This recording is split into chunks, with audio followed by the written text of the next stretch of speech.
গত 15ই আগস্ট এই রায়গঞ্জের মাটিতে একটি ন্যাক্কারজনক ঘটনা ঘটেছে। আমি প্রথমে এই ঘটনার তীব্র নিন্দা জানাচ্ছি। শুধু একটি কথাই বলতে চাই, যারা এই ঘটনা ঘটিয়েছেন তাদেরকে আমরা আইনের আওতায় নিয়ে এসে শাস্তি দিয়ে ছাড়ব ইনশাআল্লাহ।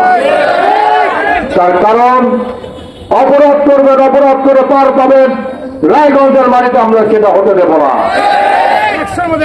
আপনারা জানেন এই ঘটনা ঘটার পরেই আমাদের মুরব্বী জনাব সাইদুর রহমান বাচ্চু এসপির সামনে দাঁড়িয়ে আলটিমেটাম দিয়েছিলেন যে এই রায়গঞ্জের এই ঘটনার সুষ্ঠু তদন্ত করে দোষীদের সাব্যস্ত করতে হবে।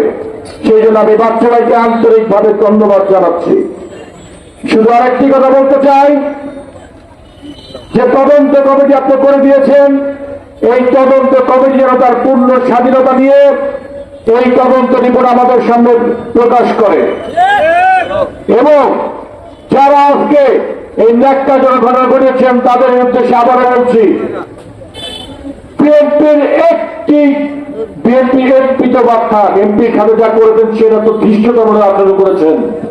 তারপরে যদি বিএনপির কোন একটি কর্মীর উপরে কারো হাত ওঠে সেই হাতকে কিংবা গুড়িয়ে দিতে হয় সেটা আমরা জানি।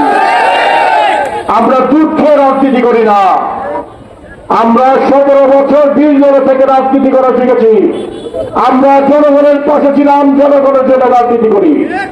সুতরাং আমাদের দলের কোন নেতা কর্মীর প্রতি আপনারা আঙ্গুল দেখাবেন, সেই আঙ্গুল আমরা দেখব, সেই আঙ্গুল আমরা ভেঙে দিয়ে ছাড়বো ইনশাআল্লাহ।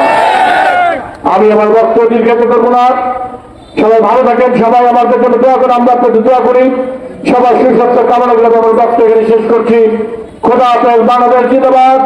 শহীদ অমর হোক, বেগম খালেদা অমর হোক, প্রধানমন্ত্রী তারেক রহমান জিন্দাবাদ, জিন্দাবাদ, জিন্দাবাদ।